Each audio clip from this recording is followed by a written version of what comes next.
Ruas TV, rutin walaupun sedikit. Bismillahirrahmanirrahim. Assalamualaikum warahmatullahi wabarakatuh. Alhamdulillahi ala ihsanihi wa syukru lahu ala taufiqihi wa amtidani. Ashhadu an la ilaha illallah wahdahu la syarikalah ta'ziman li sya'nihi wa ashhadu anna Muhammadan abduhu wa rasuluhu ad-da'i ila ridwani. Allahumma salli wa sallim alaihi wa ala alihi wa ashabihi wa ikhwani. Amma ba'd. Pemirsa Ruas TV yang sama berbahagia, syukur dan senang sekali kembali bisa berjumpa pada episode hari ini, membina keluarga sakinah.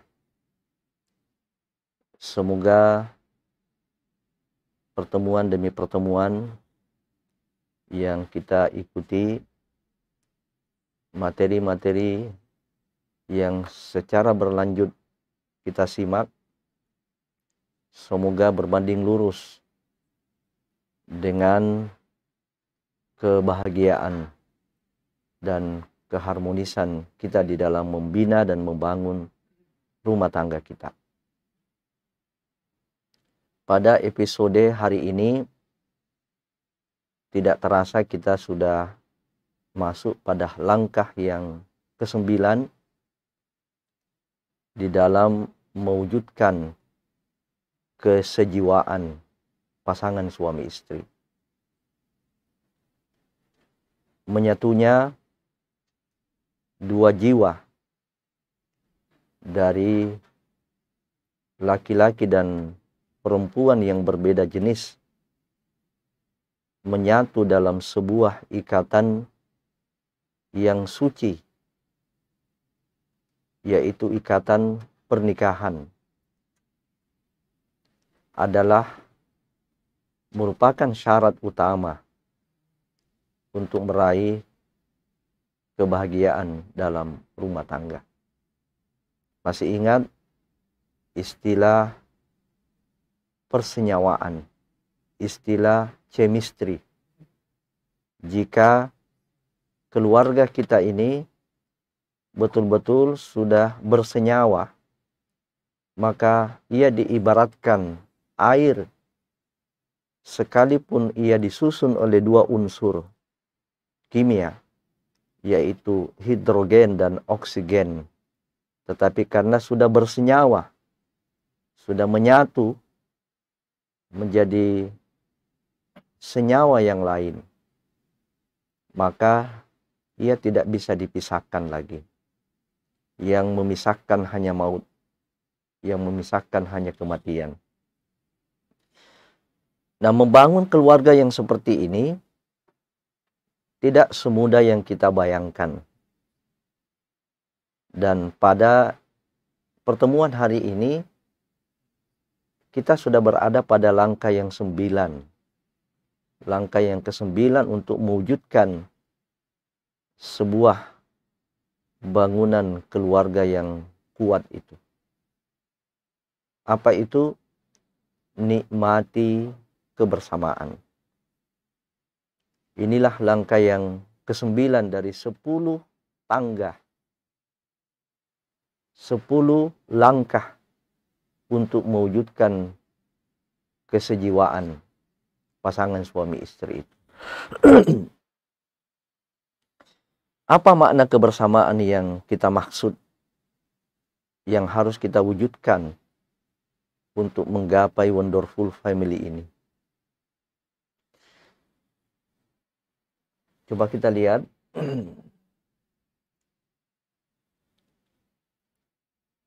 Makna kebersamaan yang dimaksud di sini bukan hanya durasi bersama dalam waktu yang panjang. Namun di balik durasi yang panjang itu, ternyata kita telah mengorbankan keluarga kita. Kebersamaan yang hakiki, yang merupakan langkah untuk membangun kesejiwaan ini, adalah kebersamaan yang berkualitas, dalam durasi yang menembus batas, yaitu batas al-maut dan batas al-qiyamah,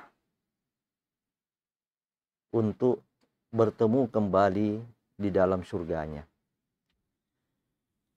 Kebersamaan yang dimaksud adalah kebersamaan yang memberikan kebahagiaan pada pasangan dan anak-anak di dunia dan di surga. Kebersamaan yang seperti inilah yang harus kita wujudkan dan harus kita nikmati. Pemirsa Ruas TV yang sama berbahagia, ada 2 poin renungan yang perlu kita renungkan bersama di sini. Terkhusus kepada suami-suami yang mengejar prestasi, suami-suami yang mengejar prestise juga, dan suami-suami yang mengejar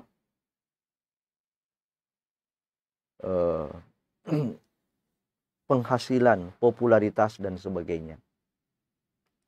Dan tidak mustahil juga di antara keluarga kita ada istri-istri yang memiliki obsesi-obsesi yang tinggi, penghasilan yang besar, gaji yang besar, kekayaan dan saldo yang terus bertambah, popularitas dan sebagainya. Mari kita renungkan. Renungan yang pertama, apalah artinya bisnis yang besar, penghasilan yang berlimpah, kekayaan yang terus bertambah, popularitas yang makin membuncah, namun tidak disertai dengan kehangatan keluarga. Mengejar penghasilan yang besar dengan mengembangkan usaha, mengejar popularitas lewat berbagai profesi yang kita tekuni, walaupun dalam masa yang panjang dan semuanya itu kita berhasil raih, tetapi di balik daripada itu hilang kehangatan keluarga. Bukan kebersamaan yang seperti ini yang diharapkan. Sebab ada saja keluarga yang kebersamaannya sudah sampai 15 tahun. Tetapi ternyata kebersamaan yang mereka bangun adalah kebersamaan yang semu. Kebersamaan yang kosong. Kebersamaan yang hampa. Karena suami atau istri tidak menikmati kebersamaan itu. Ya benar bahwa durasi mereka bersama itu panjang. Karena di sana ada kesabaran dan kesetiaan istri atau suami. Tetapi sesungguhnya istri dan suami tersebut tidak merasakan kehangatan. Renungan yang kedua, mari kita lihat. Kehilangan keluarga bukan hanya kehilangan karena kematian dan perceraian. Namun termasuk makna kehilangan itu adalah hilangnya kehangatan dalam hubungan suami istri. Hilangnya harmonisasi. Hilangnya cinta. Hilangnya kemesraan dalam berkeluarga. Inilah yang terpenting yang harus kita pertahankan. Dan inilah hakikat daripada kebersamaan itu. Bapak dan Ibu sekalian, pemirsa Ruas TV yang sama berbahagia, dalam membangun merawat dan memelihara kebersamaan ini menuju kepada kebersamaan yang hakiki, di sana ada satu tantangan besar yang pasti akan menggoda dan sudah pasti akan dialami oleh setiap keluarga. Karena itu, jangan biarkan iblis memisahkan cinta kita. Inilah yang saya maksud, bahwa setiap keluarga pasti akan mengalami godaan. Allah Subhanahu wa Ta'ala telah mentakdirkan bahwa kita ini tidak saja berinteraksi dengan istri, tidak hanya berinteraksi dengan keluarga istri dan keluarga kita, tidak hanya berinteraksi dengan tetangga, dengan teman-teman sekolah, teman-teman kuliah, dengan teman-teman organisasi. Tapi sesungguhnya kita ini juga berinteraksi dengan makhluk lain. Ini saya ingin gambarkan di sini. Jadi manusia tidak hanya berinteraksi dengan sesama manusia.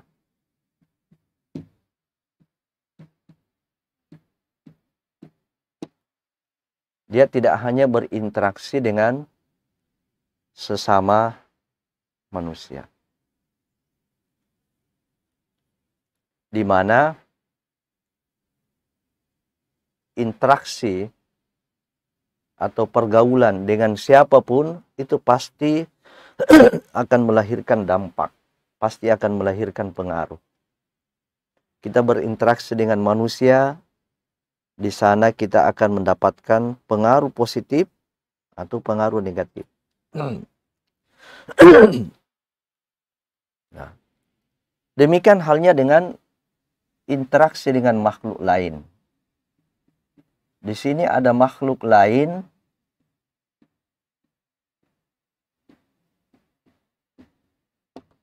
yang kita juga berinteraksi. Dan ini juga memberikan pengaruh positif atau negatif dari pengaruh dengan makhluk lain itu. Kalau kita bagi, di sini ada makhluk yang bernama alam syahadah atau makhluk yang nampak. Ada makhluk yang nampak. Apa itu? Hewan, tumbuh-tumbuhan. Ada hewan, ada tumbuh-tumbuhan dan sebagainya. Ini juga memberikan pengaruh-pengaruh positif atau negatif. Kemudian di sini juga ternyata kita juga berinteraksi dengan makhluk lain yang bernama, yang tidak nampak, yang disebut dengan alam gaib. Ini alam syahadah, yaitu makhluk-makhluk yang nampak secara kasat mata dan kita bisa berinteraksi dengan indera kita. Dan juga di sini ada makhluk yang tidak nampak yang disebut dengan makhluk gaib. Kita bagi di sini berdasarkan pengaruh positif negatifnya. Ada malaikat.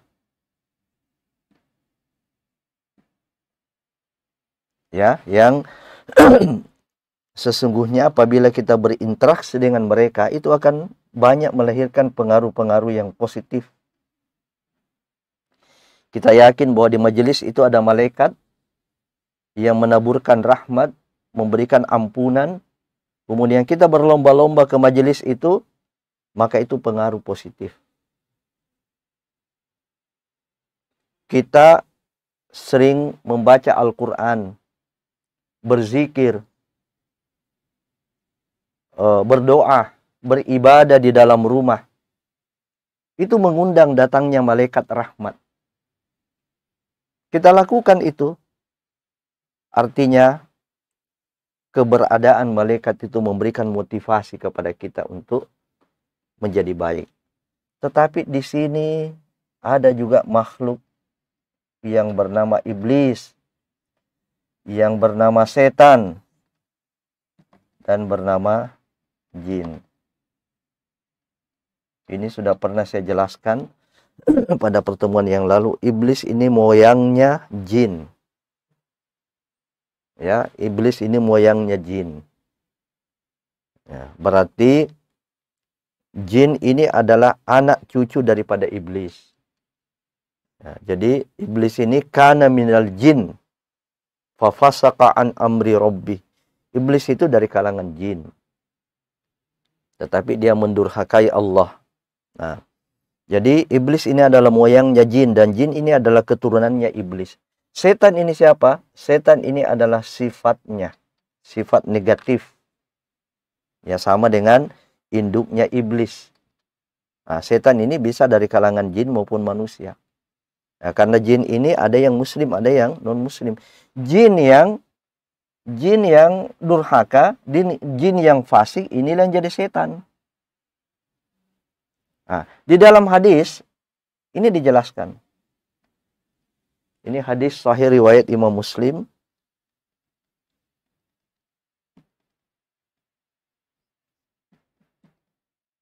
Ternyata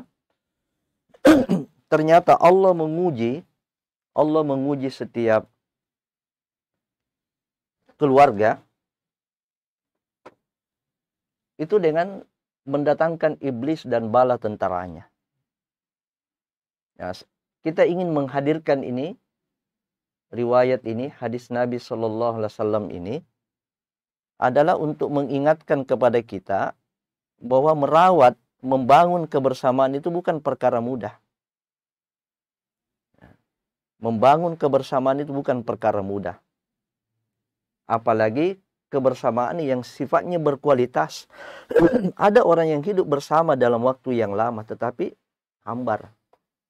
Rasa cinta sudah tidak ada, harmonisasi sudah tidak ada. Sudah tidak ada aksi reaksi, sudah tidak ada kenikmatan dari kebersamaan itu. Nah, salah satu penyebab, ya, selain daripada sebab-sebab interaksi yang lain ini, salah satu penyebabnya yang perlu kita waspadai adalah upaya yang dilakukan oleh iblis dan bala tentaranya. Baik, kita coba lihat di sini.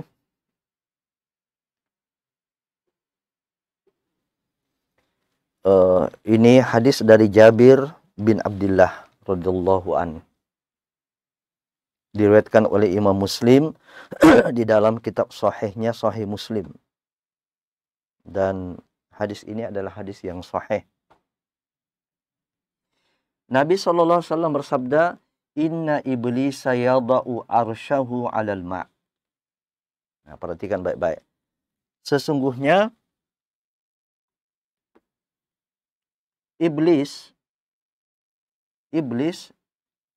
meletakkan singgasananya itu di atas air. Yang dimaksud di sini adalah air laut.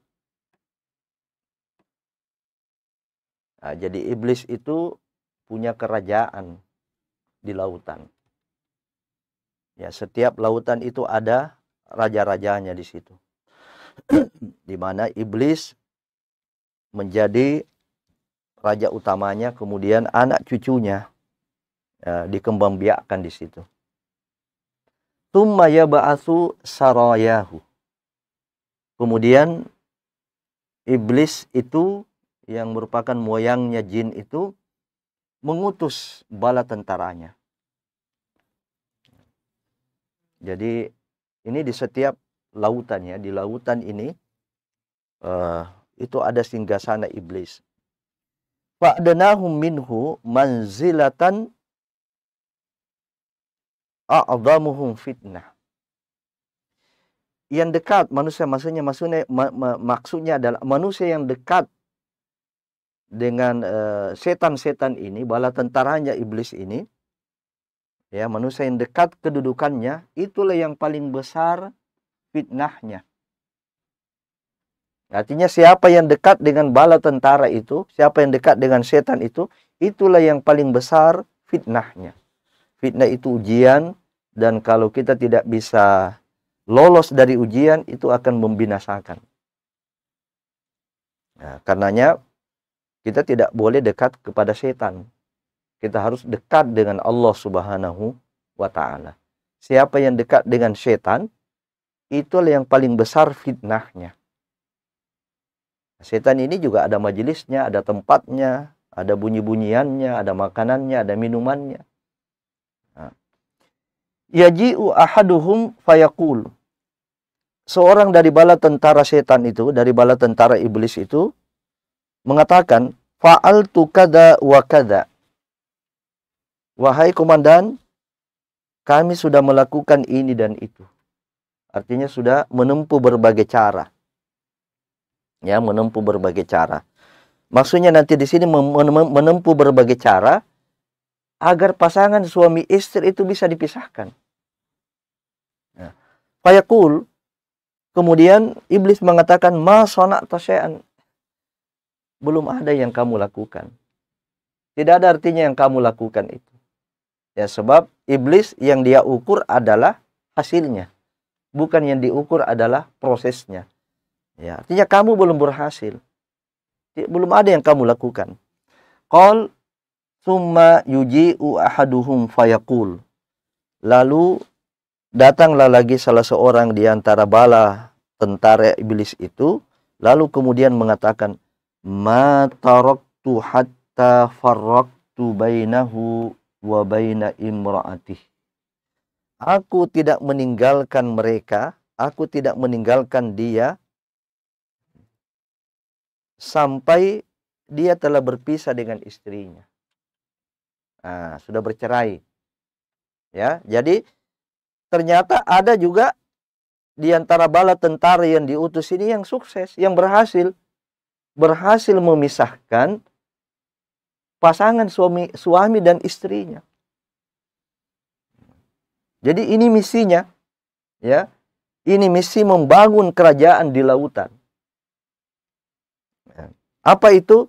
Memisahkan antara suami dengan istri. Ya, makanya saya menggarisbawahi kembali, tidak mudah. Tidak mudah membangun kebersamaan. Tadi yang kita maksud adalah kebersamaan yang hakiki, kebersamaan yang berkualitas. Bukan kebersamaan yang hampa. Ya, ada kesetiaan juga, kesetiaan yang dibangun adalah kesetiaan yang sifatnya fata morgana. Ya, karena mungkin dia pikirkan anaknya. Ya. Nah, jadi ada yang berhasil di antara mereka yang memisahkan, dan inilah misinya. Memisahkan suami dengan istrinya. Fayudanihi minhu wa yaqul. Didatangilah, iblis mendatangi. Jadi iblis itu masih hidup. Ya, iblis itu masih hidup. Ya, dia setelah dilempar keluar dari dari surga ya, karena ingkar kepada Allah untuk sujud kepada Adam, maka iblis terus menjalankan godaannya. Ya, jadi iblis mendekati prajuritnya tadi yang berhasil itu. Lalu kemudian dia memuji, ni'ma anta, hebat betul engkau. Hebat kamu. Ya, kenapa? Karena kamu bisa memisahkan si suami itu dengan istrinya. Nah, dari sini kita mendapatkan pelajaran yang sangat berharga, bahwa membangun kebersamaan di dalam berumah tangga itu tidak mudah. Ya, tidak mudah, karena salah satu di antara misi besarnya setan itu, iblis itu adalah memisahkan suami dan istri. Bahkan di dalam surah Al-Baqarah ayat 102, setan-setan ini belajar sihir. Ya, setan-setan ini belajar sihir, yufarriquna bainal mar'i wa zaujih. Yang tujuannya adalah untuk memisahkan antara laki-laki dan suami dan dengan istri. Nah, mari kita lihat penjelasan dari Al-Imam Al-Munawi dalam kitabnya Faidul Qadir. Menjelaskan tentang hadis yang disebutkan oleh Nabi tadi tentang singgasana iblis. Inna hadza tahwilun azim. Hadis tadi itu menunjukkan kepada kita suatu peringatan yang sangat menakutkan. Fi dhammit tafriq, tentang celaan berpisah, tentang celaan bercerai. Haitsu kana a'dhamu maqasid al-la'in lima fihi. Ya. Kenapa? Karena perceraian itu adalah merupakan tujuan utama makhluk yang terlaknat.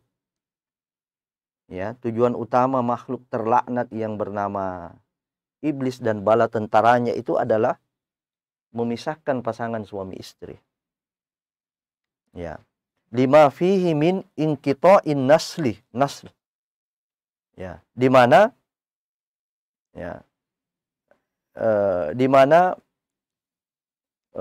dampak daripada perceraian yang di dalamnya adalah ada keterlibatan iblis dan tentaranya adalah dampaknya adalah inqita'un nasl, putusnya keturunan.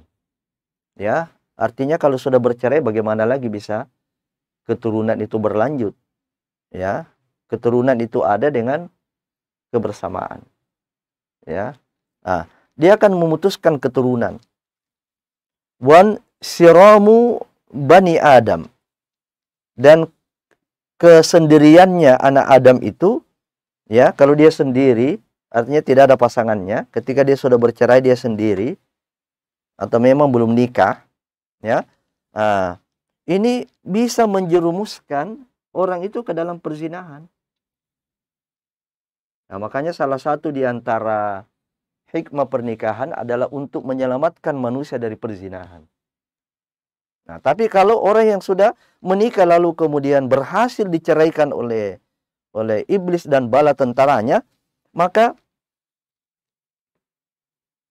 itu artinya dia masuk ke dalam wilayah yang membahayakan.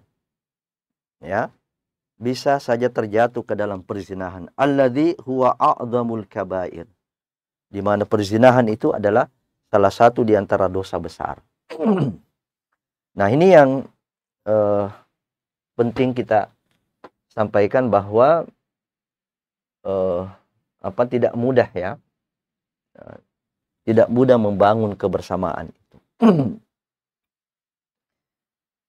Tidak mudah mempertahankan kebersamaan suami istri dalam waktu yang lama, dan kebersamaan itu adalah kebersamaan yang berkualitas. Tidak hanya sampai di situ iblis dan bala tentaranya menggoda manusia, ya, memisahkan manusia, tapi mereka akan menempuh lagi berbagai langkah. Salah satu di antara langkah itu adalah tazyin. Nah, ini yang perlu kita waspadai juga. Nah, tadi di dalam menceraikan suami istri, inilah strategi yang dilakukan oleh setan, yaitu tazyin. Apa itu tazyin? Menghiasi dosa, menjadikan dosa itu menjadi sesuatu yang indah, menjadikan perbuatan maksiat itu sebagai sesuatu yang nikmat. Sementara ketaatan itu sebagai sesuatu yang pahit. Itu tazyin secara umum. Kemudian ada tazyin yang secara khusus untuk menceraikan suami istri. Apa itu? Seperti yang dikemukakan oleh Mujahid di dalam tafsir Al-Imam Al-Qurtubi. Ini tafsiran dari ayat, salah satu ayat dalam surah Al-Hijr. Ya, fabima aghwaytani ya la uzayyinanna lahum wa la ughwiyannahum ajmain illa ibadaka minhumul mukhlasin. Nah, juga merinci sabda Nabi sallallahu alaihi wasallam bahwa wanita itu kalau dia datang, kalau dia ke depan dia datang, itu sesungguhnya wajahnya itu sudah dihiasi oleh setan. Kalau dia membelakang juga, wanita itu sudah dihiasi juga oleh setan. Nah, Mujahid mengatakan ketika perempuan menghadap ke depan atau datang, maka setan duduk di atas kepalanya, lalu menghiasinya atau memperindah untuk orang yang melihatnya. Ya, jadi sebenarnya kalau setan sudah menghiasi wanita, bagaimanapun jeleknya, bagaimanapun sumbingnya, bagaimanapun julingnya matanya, kalau setan sudah bertindak di sini, maka dia jadi indah. Boleh jadi di balik bibir yang sumbing, mohon maaf ya, di balik bibir yang sumbing, di situ ada keindahan. Ya, jangankan wanita, kambing saja bisa jadi cantik. Kambing saja bisa jadi cantik kalau setan yang menghiasi. Ya, ini apalagi memang sudah perempuan. Ya, nah ini kita lihat, dia duduk di atas kepalanya lalu menghiasinya, memperindah untuk orang yang melihatnya. Dan ketika perempuan itu menghadap ke belakang atau pergi, setan duduk di atas bagian belakangnya lalu memperindah untuk orang yang melihat. Jadi bagaimanapun buruknya itu punggungnya, ya, nah, setan datang menghiasi, dia jadi indah, dia jadi seksi, dia jadi menarik, ya. Nah, coba kita lihat bagaimana langkah-langkah tindak lanjut daripada tazyin ini. Nah, jadi kalau kita merespon ini dengan baik, tazyin ini kita tidak menyadari, ya. Makanya dalam lanjutan hadis Nabi tentang ini, itu Nabi mengatakan, kalau kamu diganggu oleh wanita, kamu tertarik oleh wanita, lari cepat ke istrimu. Tapi masalahnya kalau tidak ada istrinya, ya, masalahnya kalau tidak ada istrinya. Nah, Nabi mengatakan, kalau kamu tertarik dengan wanita itu, ini sudah berjalan ini, ya, sudah dihiasi, tertarik, maka lari cepat pulang. Lari cepat temui istrimu, supaya kamu selamat. Masih ingat kisah yang pernah saya angkat, seorang hakim yang pernah men-skor sidang karena yang disidang di hadapannya seorang wanita cantik. Dia skor sidang, tujuannya apa? Bukan pergi sholat, tapi pergi menemui istrinya. Ya, itu mengamalkan hadis Nabi SAW. Begitu besar godaannya seorang wanita. Nah, ketika seorang laki-laki dia merespon dalam tanda kutip positif, maka ini yang akan terjadi. Ya. Perkataan Imam Syauqibi. Nah, mulailah fasalamun, mulailah terjadi interaksi dengan wanita itu. Mulai ucapkan salam. Assalamualaikum. Iya, Bang. Waalaikumsalam. Mulai sesudah itu fakalamun. Mulai percakapan. Dari mana? Mau kemana? Kenapa sendiri? Kemudian kalau ini berlanjut, maka berikutnya adalah famauidun. Buat janji. Ya, buat janji. Ketika dia sudah tenggelam di situ dalam percakapan itu, kapan jumpa lagi ya? Oh, nanti di WA saja. Ya, nanti di WA saja. Ibu di rumah enggak masalah itu. Saya sudah kunci HP-nya. Nah, itu yang akhirnya ketika mauid faliqaun, yang terjadi adalah pertemuan. Dan kalau sudah terjadi pertemuan laki-laki perempuan, tidak ada mahram di pihak ketiga, Maka pihak ketiga adalah setan. Jadilah ini. Ya. Jadilah rencana daripada setan itu ya untuk memisahkan suami dengan istrinya. Terjadilah perselingkuhan. Ya. Karena itu mari kita waspada. Nanti insya Allah pada pertemuan yang akan datang kita akan menjelaskan bagaimana cara ya bagaimana tips membentengi suami istri dari godaan setan. Kita akhiri subhanakallahumma bihamdik asyhadu an la ilaha illa anta astaghfiruka wa atubu ilaik. Wassalamualaikum warahmatullahi wabarakatuh.